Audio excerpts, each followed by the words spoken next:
I Love You Letters.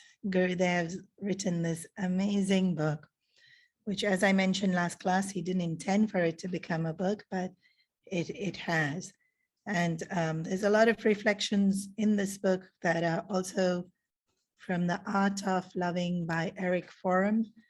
But Gurudev, of course, has his own flavor and depth of knowledge, and so enhances that knowledge. But what I thought was really interesting is how universal that it is, that people from all different kinds of walks of life come to the same revelations.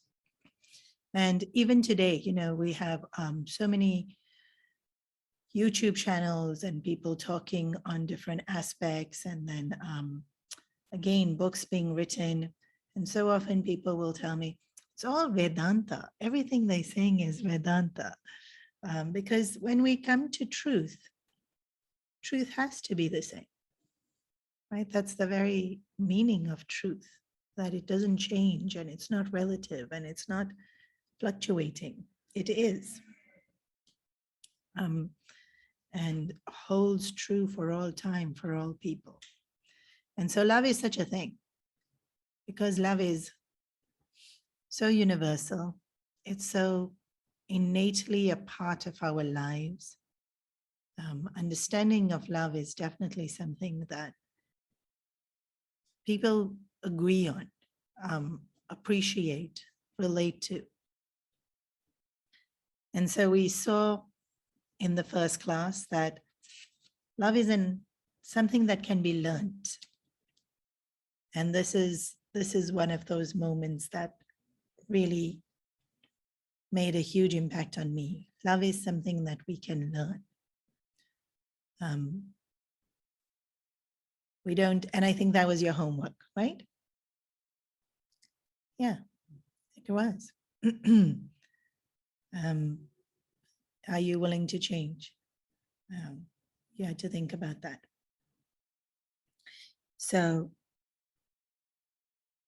if I can learn how to love, it means I can change how I am, number one, feeling. Yeah. And this is really life-changing. I can change what I'm feeling. So often we are driven by our feelings. I meet people and we want to be seen as sensible, practical, intelligent. And so if I ever say that that's an emotional decision, or you're coming from people tend to get so defensive. No, you know, this is correct reasoning. I've reasoned through and I've arrived at this decision or this feeling. And I think I'm right. And usually the thinking we are right is because of a feeling, not because of thinking. This is also interesting, because if I'm basing I am right on a feeling, feelings change. Feelings change, and they can change like that. So right cannot be based on a emotion. And we underestimate how much of our thinking is emotion. So I can feel differently to what I am feeling now. And literally, I can stop feeling what I am feeling right now instantaneously. And we've experienced this, right? We've experienced this, let's say, I think something has happened. Somebody I love dearly, and I think they've forgotten and they've made me wait. And then I get so upset and I get so angry and I feel so rejected and so much feelings. And then they turn up and they bruised or something and they were in this accident and they couldn't get to me. And all those feelings of I'm upset, I'm rejected, I'm angry, I'm frustrated, I'm like gone in a split second.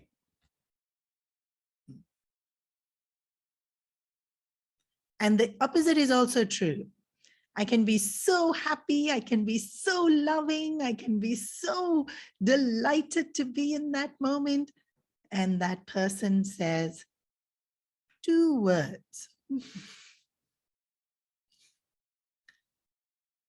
And all that love and joy and excitement gone,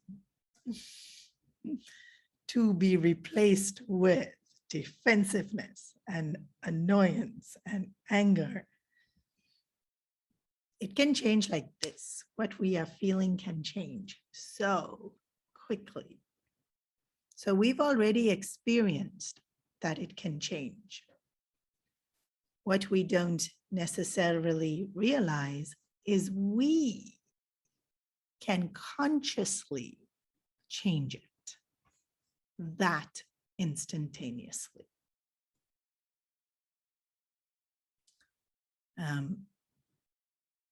And so in those scenarios where they do change so quickly, what makes it change? So firstly, I was upset, I was annoyed. I see the person, they obviously hurt. It was obviously not their fault. And so there's instant change of thought,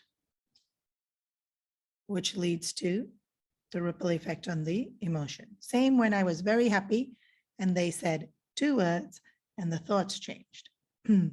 So the feelings changed based on what I am thinking.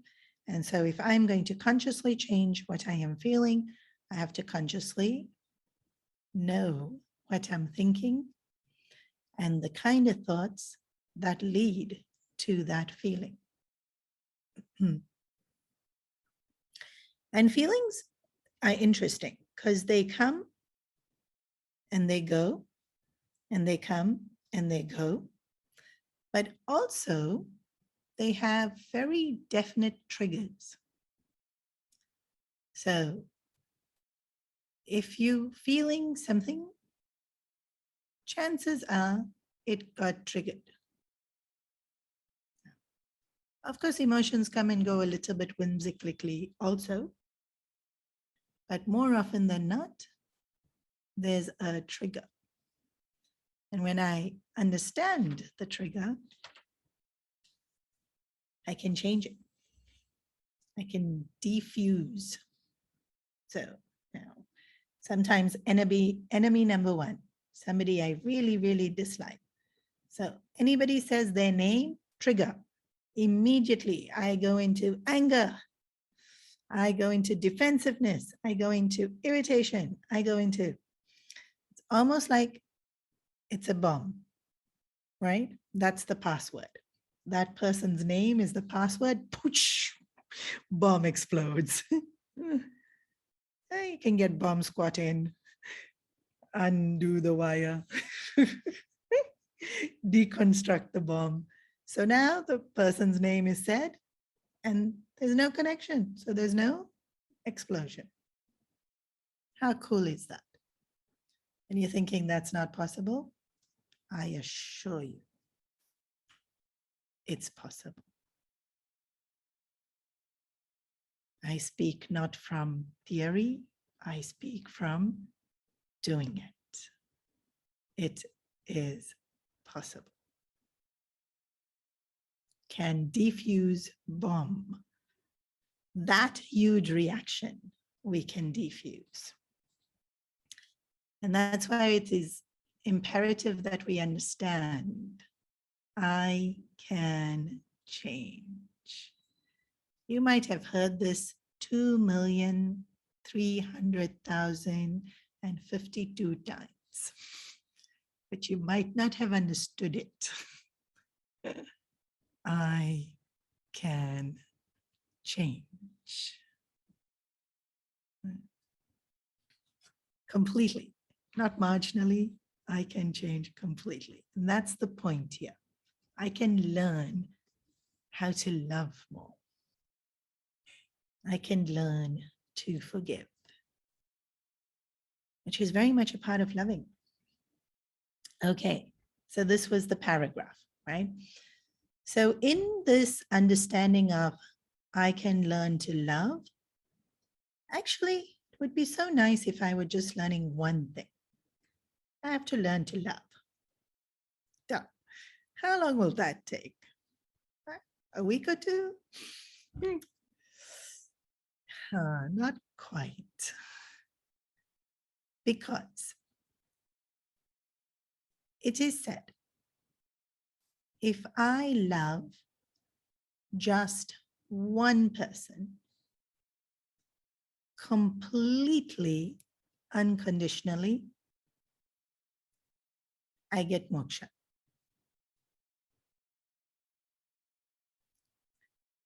Don't I have to love God? No.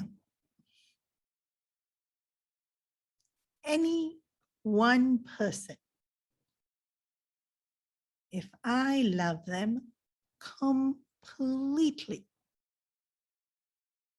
unconditionally, I get moksha. And this is why we worship Tulsi, the plant. She used to be a person. She loved her husband, who was quite a wretched creature, by the way. 100%.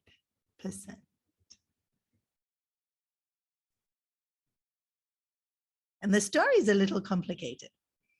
So they couldn't, God himself couldn't kill her husband because her love was so pure, it protected him. Not that she was around, huh? He was doing his thing, being wretched. She was nicely, sweetly at home. But her love was so strong that they couldn't kill him. So Bhagwan plays a trick on her. And the stories, it seems, I'll explain it all. Might as well. I've started, so cannot leave it now. Bhagwan Vishnu comes to her in the appearance, in the body of her husband. And so she embraces him. And in embracing him, she thinking, when she realizes this is not her husband, the continuity of the purity of her thought that was protecting her husband falters. And in that moment, Shiva kills her husband. He had to die. He was terrible Rakshasa, causing a lot of havoc. He had to be killed. They couldn't kill him because of her, so they tricked her. Her thoughts faltered. In that window, they killed him. When she realizes that she's been tricked, she was so devastated that she ends her life. And Vishnu, in that point in time, in the way the story is told, fallen in love with her for her purity and her devotion. And he couldn't bear that she had died. And so that body were turned into the seeds that became the Tulsi plant. And so part of the worship of Krishna or Vishnu is that they marry Tulsi to Vishnu every year. Because he loved her so dearly. Now, why would God do such a horrible thing? Well, actually, he didn't do a horrible thing, because the whole point was a woman loved her husband as though he was Vishnu. The wedding ceremony, the guy is supposed to be Vishnu, the woman is Lakshmi. And that's why the parents of the bride wash his feet, because he is Vishnu, the groom. Only that day he is Vishnu, only for the purpose of that ceremony. But the idea is she is meant to love him as her Lord. And if she loves him completely, she attains the Lord. And she had. Tulsi did love her husband so completely. So she was supposed to get the Lord. And he went. So, what was I saying? If we love one person completely, doesn't matter who, we get moksha. That goes to show how divine love is. That goes to show how incredibly powerful, purifying, and liberating love is. Moksha is freedom. So love frees me. So to the extent I love, to that extent I'm free, to that extent I'm powerful. To that extent I'm full. But the catch is to love. I actually need to know quite a few skills, not just one skill. The first thing I need to learn is courage. Because to love, there's always a chance I can get hurt. They can maybe not love me back. They can maybe use me, take me for granted. It's, so many stories, so many movies, so many books. And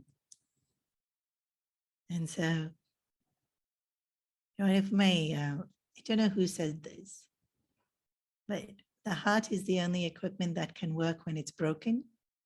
But not only is the heart able to work when it's broken, each piece of the broken heart will continue to love the person who broke it.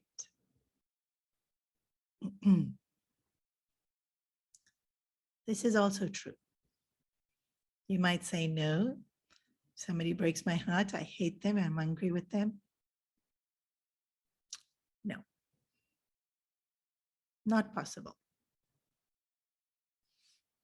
Because love never, ever ends, or dies, or falters, or gets less. So somebody hurts me, and now I'm feeling anger. The anger is just covering the love. Love's still there. It can't be destroyed. Can't. You can try. Doesn't work. Again, I've tried. Doesn't work. Can't stop. You can't stop loving. Once you love, you love. So, how incredible is that?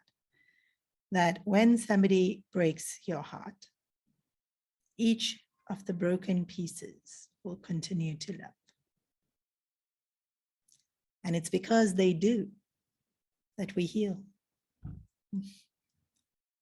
It's the fact that we continue to love that we will heal from the hurt. But we tend not to understand that. We tend to think love's a weakness. How can I still love them when they've hurt me? I'm weak. I'm not sure why we think that. Because actually continuing to love them is strength. Yeah. Like if in weights, resistance makes us stronger, right? Any skill, When difficulty comes and I have to get through the difficulty, makes me stronger. In love too. If there's resistance to my love, it'll only make me stronger. But we tend not to see this. We tend to think if I love them and they don't love me, I'm lesser, or I'm weaker, or I'm not sure what. And then, so it's a skill. The first skill is to be brave enough to love, despite all the hurt that can come along with it. And there will be. I wish I could tell you, don't worry, go forth and love. You'll be fine. You will be fine. But who hasn't had pain? And it's part of it. And it's when we really get to a point where we've understood love, then when pain comes, we use the love to heal, not stop loving. We use the love to heal. Okay, let's listen to Gurudev now. Enough of me. So we're going to learn lots of skills. And each of these skills is to help to love. Just like courage is to help us to love. Forgiveness is to help us to love. Patience is to help us to love. So love is not one thing. Love is many, many things. Because it's divinity itself. And so it's deeper than any ocean and vaster than space itself. So we are on letter 2. I'm not sure what page that is in your book. But this para is what we had read. To love others is an art, and we must know the theory and practice. That's where we had read that para last week, and that's where we had discussed. So chapter 2, to love is an art. That's where we're starting from. To love others is an art, and we must know its theory and practice, its methods and techniques, in order to master the art of giving love. In music or painting, in engineering or medicine, we must learn the theory and also for a long time practice them in order to master any one of them. So too is the great art of giving love to others. Since we have misunderstood that being loved is love, we always try to be good, cheerful, and smart, to dress up well and to keep beautiful so that others may love us.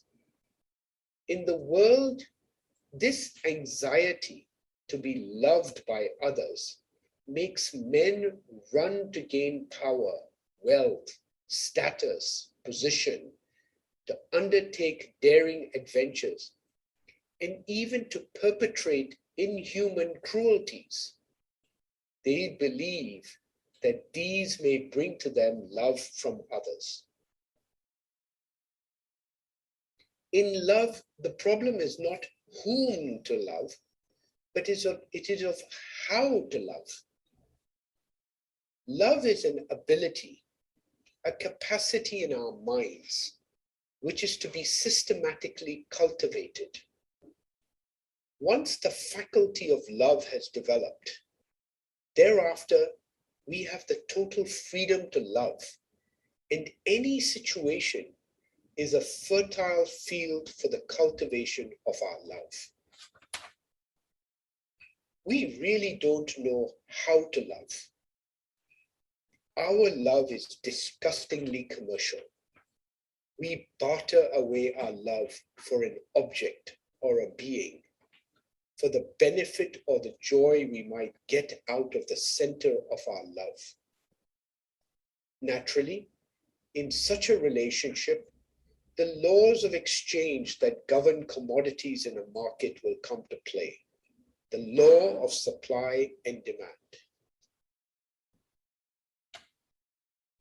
There is a lot of difference between the epileptic convulsions of love and the gracious surge of love towards things and beings. In short, standing in love is diviner than falling in love. The baser love emotion is a lightning flash that burns and kills. The nobler love is the warm glow of the springtime sunshine that revives and enlivens. Two strangers sometimes come together, and often by accident, they get themselves into an enchanted embrace of beaming love when all walls of selfishness and vanities fall away, and they both bask in the exquisite sense of fusion of two hearts in love. This is indeed an exciting experience of life, but by its very nature, it is not permanent. The charm is lifted, the walls rise up again. They are separated from each other. Each will then try to bury his sorrow and disappointment under a mound of calumny against the other. The miracle of fusion is lost. The misery of separateness raises its poisonous hoods. Around the world, every intelligent man is ever hungry for love. Even animals seek and thrive upon love received. Man, irrespective of his race and class, creed and belief, language and nationality, seeks love daily all around him. Yet, only a rare few seem to discover an apparent satisfaction in the personal love relationship. No activity in human life is taken up with so much sincerity and elaborate preparation as man's search for the joy of love. And yet, no enterprise of man fails so consistently with such regularity as his quest for love. He merely strives to deserve more and more. He helplessly waits for love to be given to him, to receive love. Alas, none gives love. All are anxiously waiting to get love. Father demands love. Mother expects love. Brothers and sisters ask for love. You cry for love. All are always disappointed. Nobody seems to get love. There is a universal disappointment. Why? We must therefore inquire into the nature and function of love. We must cultivate a burning aspiration to experience this joy of fusion in love with the world around. Nothing else matters. This alone we need. It is worth any amount of sacrifice. The end is such a colossal fulfillment that no means is hard enough to be rejected. Such a devoted, intelligent seeker of love can come to know the nature of love and learn the true ways of enduring love. Children, do you really want to know what love is and the secret of how to love others? Do you want to discover love for yourself during your long, beautiful, and fruitful life? Swami Chinmaya, Uttarkarshi, 22nd May, 1968.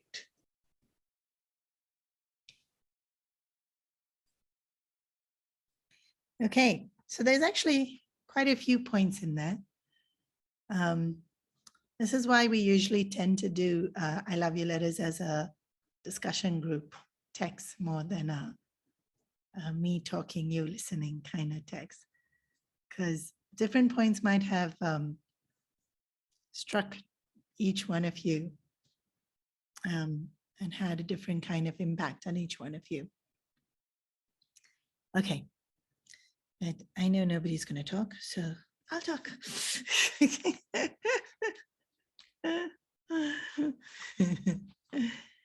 So one of the first things that really, when I read this book, is we waiting for love to happen.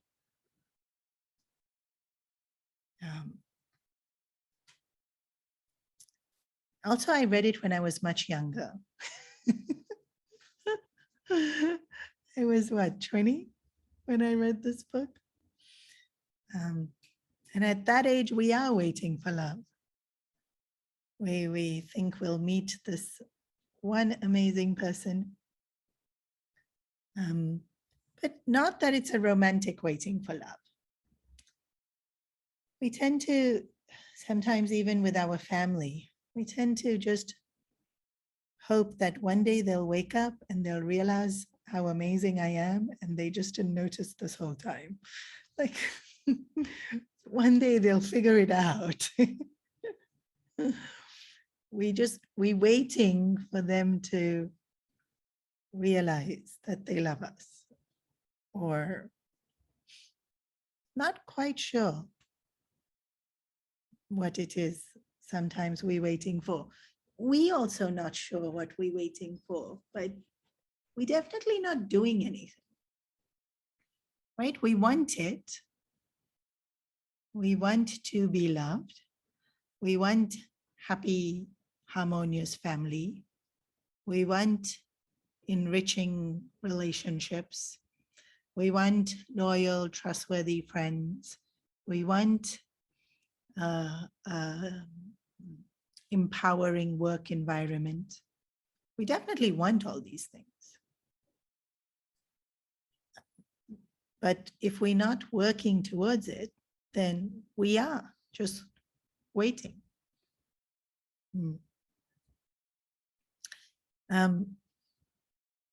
My dad had this drawing made, and it was in our house for such a long time.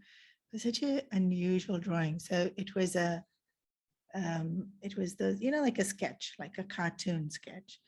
And so it was a Native American Indian. That's the correct political way of referring to them now. And he's sitting like cross-legged, like I am right now, and his mouth is open. And he's just sitting there with his mouth open. And the drawing is that there's it's not a full chicken. It's the way we see chicken in supermarket that's already been plucked. Probably it was cooked also. It's a pencil drawing, so I don't know. And it's flying towards his mouth. And the words were, "It will never happen." So he's hungry. Our chief, Native American chief, is hungry. And so he opens his mouth and waits, expecting food to fly in. That was the gist. None of you got that. I have to tell my dad because it was on the wall. And he used this. He's constantly, if we were even slightly lazy, if we didn't get something done, he'd point to the picture on the wall. You think the chicken's just going to fly into your mouth? Get off your butt and go and make it happen. Nothing's going to just happen on its own. You have to do something about it. That's what, but we don't think we can. When it comes to love, we don't think we can make it happen. Or we don't know how. Like, nobody wants discord in their life. But how to fix it? And so we handle it by different ways. Some of us just ignore it, hoping that if we ignore it, it will disappear. But it doesn't. It doesn't disappear. Mhm.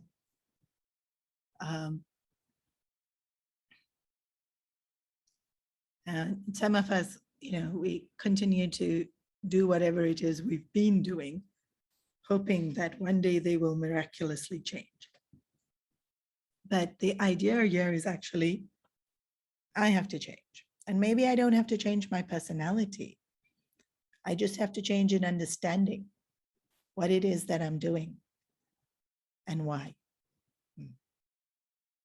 And be brave enough to try and do something different. And so the idea is, we're waiting for love. We're waiting to one day wake up and feel amazingly fulfilled. And since everyone's waiting, nobody's actually giving. If nobody's giving, how can anyone get? Because you have to give, somebody has to give for somebody to have to get. And if nobody's giving, then nobody's going to get. Of course, this is simplistic because all of us do feel some kind of love. And so,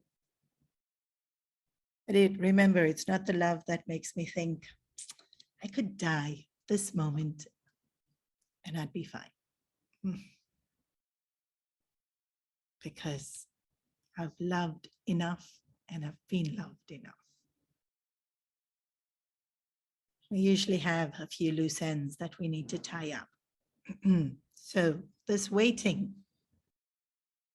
how long are we going to wait? So we've been waiting for love to happen, either romantic or any other kind of love. How long are we going to wait?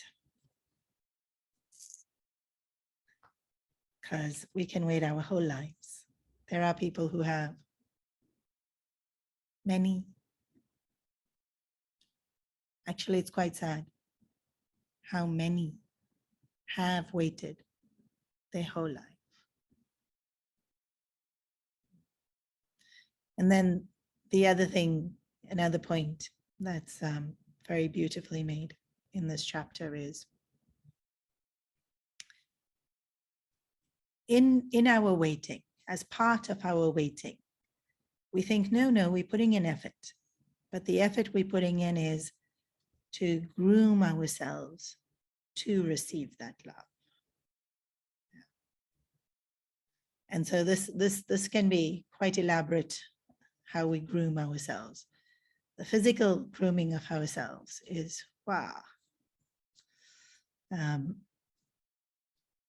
Plastic surgery being the culmination of how we groom ourselves. But even beyond that, right? Just how many cosmetics, and the amount of insecurities we get if we're not meeting the criteria of what is considered good looking. So we definitely groom ourselves physically. So, so often people will starve themselves so they thin, so they can be beautiful, so that they can be loved. Where we're giving charity for people who are starving, these people are willingly starving themselves. But they also, it's a different type of charity. That the need, they also feel we all feel, not they. We're so hungry for positive attention that we're willing to endure hunger, endure so much discomfort. So many of these beauty routines are uncomfortable.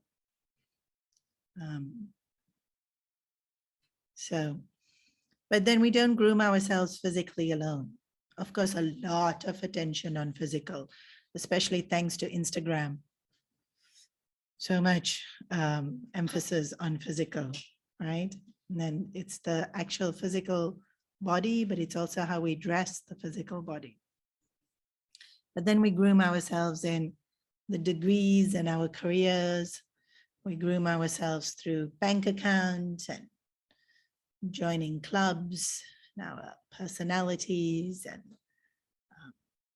charm, and we groom ourselves in so many different ways. So we are putting in effort. I'm trying to improve myself.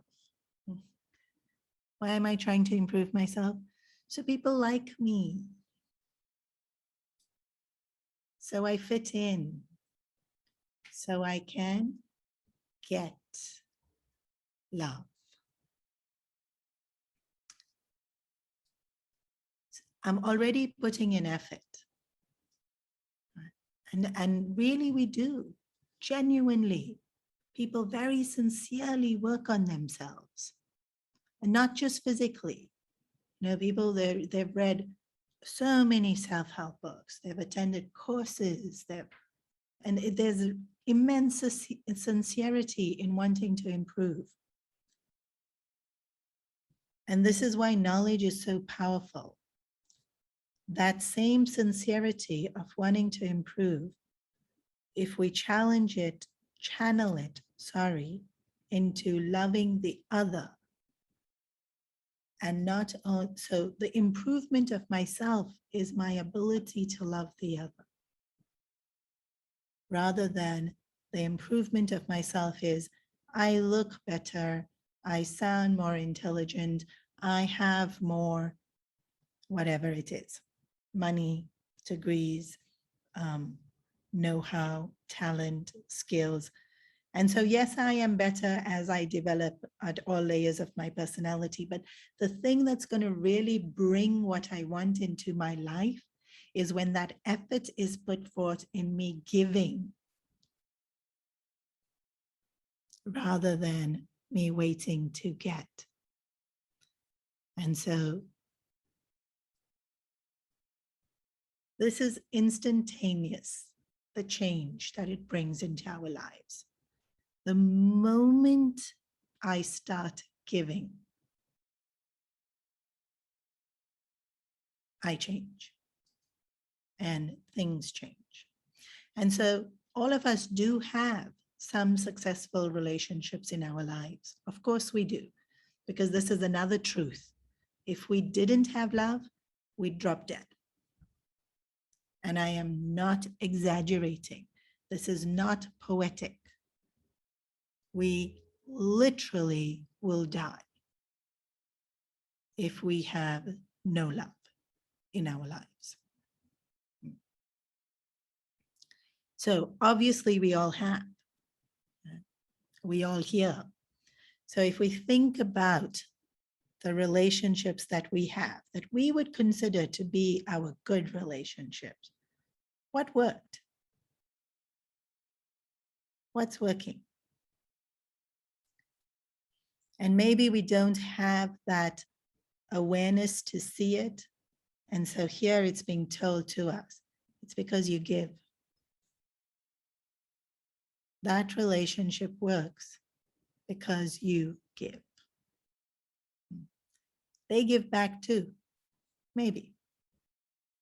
I give more, maybe. Doesn't matter. Shouldn't it matter? Shouldn't they give back? No. This is very, very important. Should they give back? No. A lot of them do. And then that's bonus. Wait a minute. They should be giving back. I can see the expression on your faces. That's not love.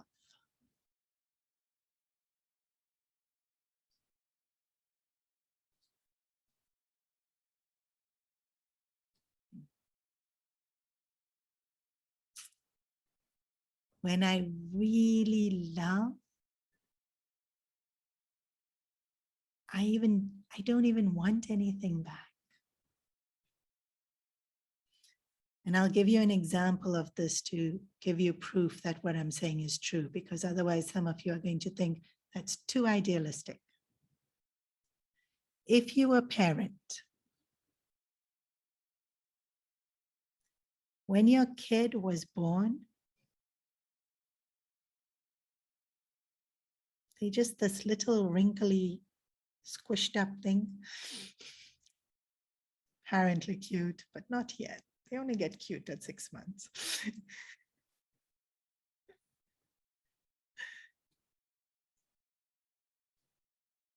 This tiny little thing.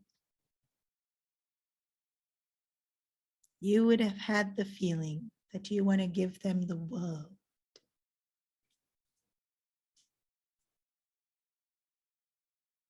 Every parent will have that feeling. That's love. I want to give you everything. I want your life to be perfect. I never ever want you to hurt or cry or be sad. That's what every parent feels, right? When their kid is born. Do they look at that kid say, when I get old, you better look after me? Never. When a parent meets that little baby, not one parent is thinking that. Because that's not love. The very essence of love is I give. And where does this wanting to get back come from? Because it's there. I want to get back after I give. Well, that's not love. That is, let me introduce you to this wonderful thing called ego.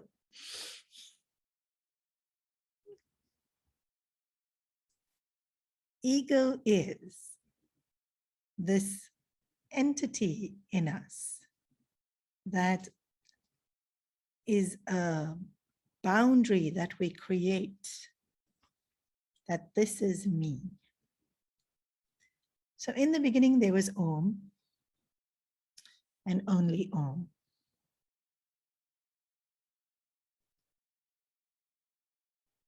And then somehow, somewhere, I forgot I'm Om.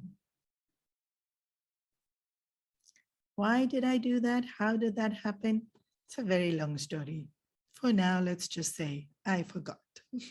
We forget things all the time, right? We forgot.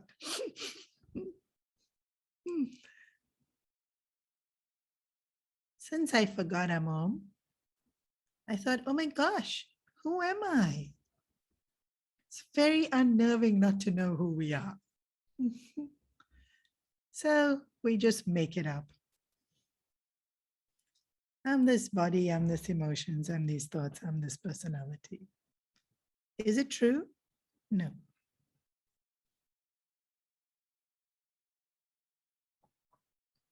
It's ego. It's a made up story. There's a really cute story I heard once where there's a bunch of children playing outside the church and they were irritating the pastor. You know, they would run in and they'd ask him something and he was like, these children. He wasn't a very children-orientated person because, you know, in this ashram, we have children all the time. We have noise all the time. We have screaming and shouting all the time. Maybe he was the type who really didn't want to have Bal Vihar classes. So he thought, I need to get rid of them. So he went out into the yard and he said, did you know in the lake, there's and he described this fish, which was a monster. And if you go now, you'll be able to see it. So the kids went helter-skelter, running everywhere. There's a monster in the lake. They all went running home to tell their parents, there's a monster in the lake. The priest said there's a monster. The priest said there's a monster in the lake. It must be true. Yeah, the priests don't lie. So of course he had. So the parents come, the kids come, the whole village decides to go up to the lake. He hears all this commotion. He comes out to see what's happening. He looks at it, joins the crowd, and he's like, where y'all going? And he said, somebody says to him, there's a monster in the lake. And they give the description that he gave to the kids. And he thinks, really? And he starts following them. And then his wife comes along and says, you made this up, didn't you? And he looks at her and he said, yeah, the kids were annoying me. So I told them to go find the monster in the lake. She's like, then why are you in the crowd going with them to the lake? Well, they really think it's true. Maybe it is. Because they really think it's true. Maybe it is. FOMO. He made up the monster to get rid of the children. And then he goes with the children to find the monster. Welcome to ego. This is what ego does. What does ego do? Made up a story. I'm this limited entity with these likes and these dislikes, these fears, these beautiful qualities, this body, this mind, this intellect. And then, even though I made it up, I believe it. This ego is the one that gets hurt. This ego is the one that wants you to love me back. Does love want you to love me back? No. Love makes no demands. Love has no expectation. It is my privilege that I can love. It is my joy that I can love. And so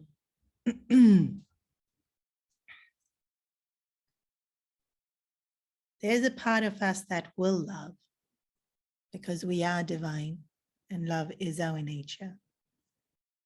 And then there's a part of us that is ego and we wait to love and we groom ourselves to be lovable. And when we do get love, the ego part of us changes it into this transaction. I love you so much, so you have to love me so much. I give you so much, so you have to give me so much.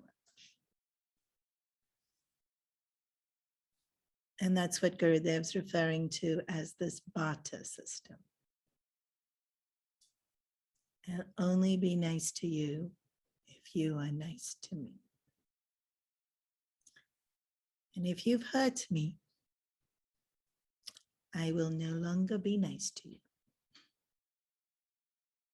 Will you get a second chance? Some of us will give second chance. Many of us will not give second chance because I will not be hurt again.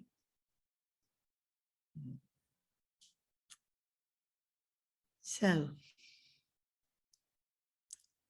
can ego love?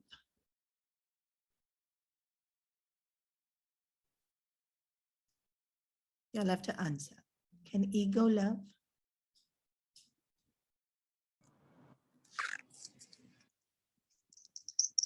No, Swami. No?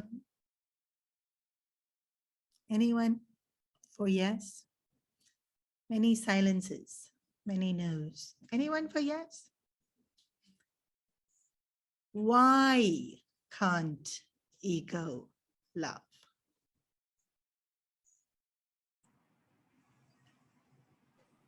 Maybe temporarily. Ego can love temporarily. Maybe temporarily ego can love. Very glass is half full. Very nice. No, it's good, right? We want to see half glasses half full. No, ego can't love.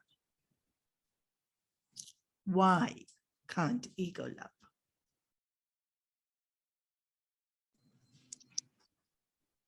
Because ego wants to be loved. Yes. Sorry, Swamini. Because ego is so engrossed within themselves, they can't see anything around themselves. They're so self-absorbed. There's nothing else for ego to love. It only sees itself. I love it. Yeah. No, ego is scared of you hurting me. So ego can see you. Yep. Because ego is filled with anger, Swamiji. Not every ego is filled with anger. But yes, ego can have anger. Mhm. Anyone?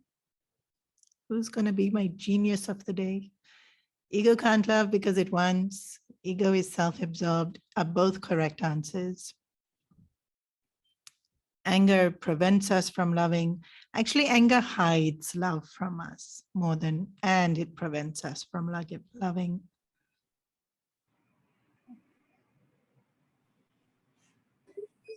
Because ego is focused on getting. Yeah, ego wants. Yep. It's not ego's nature. Remember I said ego was a made-up lie? Ego's not real. And love's the most real thing there is.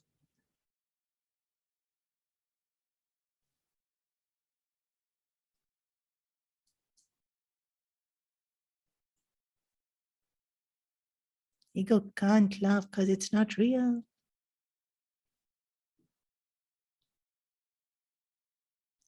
So, loving is a spiritual journey. Loving is going back to real and being brave enough to not listen to ego.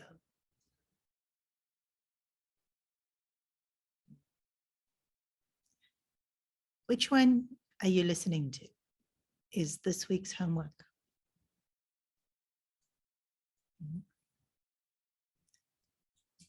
You want to love. I have no doubt about it. Because every single one of us is divine. And divinity is bursting to love. So every time you hesitate to love, every time you protect yourself by not loving, listen to what ego is saying. Be very clear that it's ego saying it. Hear it like it's ego and not truth. And just notice. Notice what happens. Let's get to know this ego. Let's get to know the lie so we can figure out the truth. Any question? Swamini just wanted to say that, can we also say that ego always divides, whereas love always brings people together? That's another nature of ego. Yep. Ego does divide. Love unifies. Yes, Okay. that is correct. Thank you. You're welcome. Om.